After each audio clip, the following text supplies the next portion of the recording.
हमको बता ये बातें कब होंगी, तेरे आने और दुनिया के आखिर होने का निशान क्या होगा। मत्ती की इंजील उसके 24वें बाब को प्लीज़ अपने सामने रखिएगा। खुदावंद यीशु मसीह खुद कुछ साइंस को बयान करते हुए हमें नज़र आते हैं इस बयान में, और ये सवाल शागिर्दों ने खुदावंद यीशु मसीह से पूछा था। खुदावंद यीशु मसीह की दूसरी आमद को लेके यकीनन हम काफ़ी कुछ सुन चुके हैं और बरसों से सुनते हुए आ रहे हैं। मैंने इस टॉपिक को 2 पार्ट्स में 2 वीडियोस में डिवाइड किया है। फर्स्ट पार्ट में, इस फर्स्ट वीडियो में हमारा फोकस रहेगा इसराइल का रीबॉर्न होना और दुनिया के नक्शे पे दोबारा से आना as a country, as a nation. और फिर सेकंड पार्ट में हम लोग सीखेंगे कि अगर इसराइल का दोबारा से एज अ नेशन दुनिया के सामने आना बहुत ज़रूरी था, तो इसी तरह रोमन एम्पायर का भी दोबारा से फॉर्म होना बहुत ज़रूरी है। तो चलिए स्टार्ट करते हैं और अपने फर्स्ट पॉइंट की तरफ चलते हैं। हमारा फर्स्ट साइन है बर्थ पैंग्स। और जब लड़ाइयाँ और फसादों की अफवाहें सुनो तो घबरा ना जाना, क्योंकि इनका पहले वाक़ई होना ज़रूर है, लेकिन उस वक्त ख़ात्मा ना होगा। अब मत्ती की इंजील के 24वें बाब और उसकी पहली 5 से 8 आयात में हमें खुदावंद यीशु मसीह खुद से बता चुके हैं कि झूठे नबी आएंगे जो हमें गुमराह करेंगे, लड़ाइयाँ और उनकी अफवाहें सुनेंगे, जगह जगह काल पड़ेंगे। अगरचे ये सब पिछले 2000 सालों से चलता हुआ आ रहा है, there is nothing new in it. We have seen Spanish flu, Great Depression, World War II, and then जब certain politicians या लोग इक़्तिदार में आते हैं like Hitler, तो we say oh goodness, ये तो आखिरी वक्त की निशानियां हैं। अब आर्ग्यू किया जा सकता है कि ये सब एक अरसे से होता हुआ आ रहा है, और भी बहुत सी एग्जाम्पल्स दी जा सकती हैं, लेकिन इनकी इंटेंसिटी में अब बहुत फ़र्क आ गया है। बहुत से काम एक एजेंडे के तहत हो रहे हैं और हम समझ सकते हैं कि कितना कुछ उसके तहत चल रहा है। और ये बहुत ऑब्वियस है, क्योंकि अगर खुदावंद यीशु मसीह के आने से पहले बहुत सा काम होना है तो इब्लीस ने भी चुप नहीं बैठना। इनफैक्ट वो ज़्यादा एक्टिव एंड ज़्यादा एग्रेसिवली काम करता हुआ नज़र आ रहा है। और हम जानते हैं कि खुदावंद यीशु मसीह का भी उसने सलीब तक पीछा किया था और अपना पूरा जोर लगाया था कि किसी तरह उसका मिशन नाकाम करे।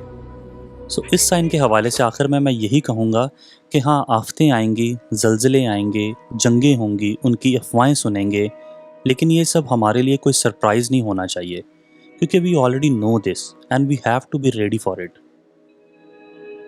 हमारा सेकंड साइन है कि Israel will become a nation. Ezekiel की किताब चैप्टर 37 वर्स 21 के मुताबिक, और तू उनसे कहना कि खुदावंद खुदा यूं फरमाता है कि मैं बनी इसराइल को कौमों के दरमियान से जहाँ जहाँ वो गए हैं निकाल लाऊंगा और हर तरफ से उनको फराहम करूँगा और उनको उनके मुल्क में लाऊंगा। मई 14, 1948 ये वो साल था जब इसराइल दोबारा से दुनिया के नक्शे पे नज़र आया एंड रिकग्नाइज किया गया as a country, as a nation. अब ये काम ऑलमोस्ट 2000 साल के बाद हुआ और यरूशलेम को एज अ कैपिटल तस्लीम किया गया कुछ तकरीबन 3 साल पहले। So prophecies that are about the nation of Israel could not be fulfilled if there is no Israel. So it's been 73 years कि ये प्रोफेसी पूरी हो चुकी है। Now these 73 years could seem a very long time, but 2 चीज़ें हमारे ध्यान में रहें कि ये काम तकरीबन 2000 साल के बाद हुआ है, और फिर नोआ और उस ग्रेट फ्लड को अगर याद रखा जाए तो नोआ ने भी तकरीबन 100 साल उसकी मुनादी की थी, तब कहीं जाके वो सैलाब आया था। So let's not play any guess work here. खुदावंद की अपने टाइमिंग्स हैं और फिर वो हमें मौका देता है कि हम उसकी आवाज़ पे कान लगाएं और उसके हुक्मों के मुताबिक चलें। Babylonians, Greeks, Romans, Turks, Syrians, Britishers इस लैंड पे हुकूमत करते रहे हैं, और 1948 से पहले यहूदी पूरी दुनिया में इधर उधर फैले हुए थे। Which brings us to our next sign. Third sign है कि massive numbers of Jews will return to Israel. अब हमें इस बात का इल्म है कि 1948 से पहले जब यहूदी इधर उधर बिखरे हुए थे, यूरोप में, इंग्लैंड में, अमेरिकाज़ में, सम कंट्रीज़ इन मिडिल ईस्ट, और खुदा की तरफ से ये सज़ा थी उनको, लेकिन अपने वादे के मुताबिक खुदा उनको वापस अपनी उसी ज़मीन पे ले आया है, जो कि कम्प्लीटली इनको अभी भी नहीं मिली। اور کیوں نہیں ملی یہ ہم سیکنڈ ویڈیو میں غور کریں گے۔ مقدس موسیٰ آلموسٹ 3000 سال پہلے قوم کو بتا رہے تھے استثنا کی کتاب کے 28ویں باب کی روشنی میں کہ اگر خدا کے حکموں پہ چلو گے تو برکتیں آئیں گی، اگر نہیں تو وہ ہمیں اسیری میں بھیج دے گا، لعنتیں آئیں گی۔ ورس 25 میں لکھا ہے کہ تو دنیا کی سلطنتوں میں مارا مارا پھرے گا۔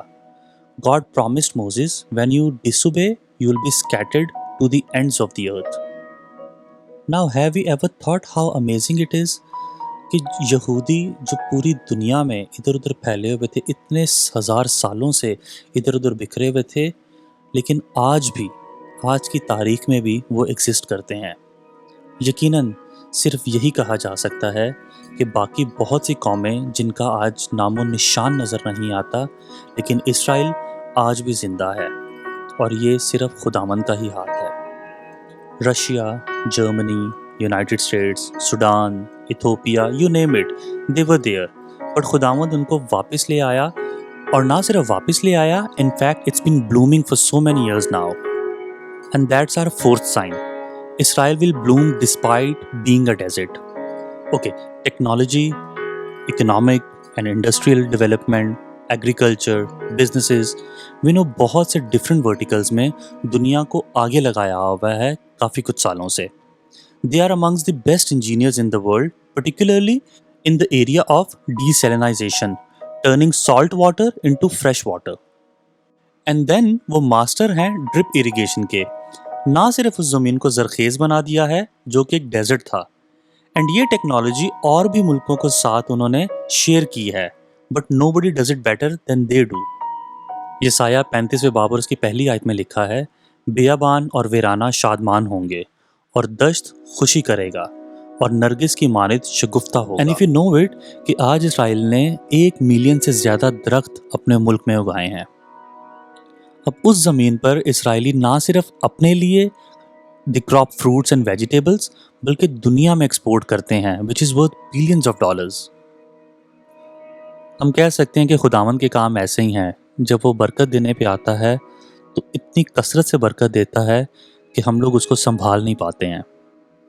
ہماری زندگیاں، ہمارے خاندان، نہ صرف ہماری اپنی زندگی بلکہ ہمارے پورے خاندان کی زندگی، ہماری پوری سوسائٹیز جو ہیں پھر فلورش کرتی ہیں۔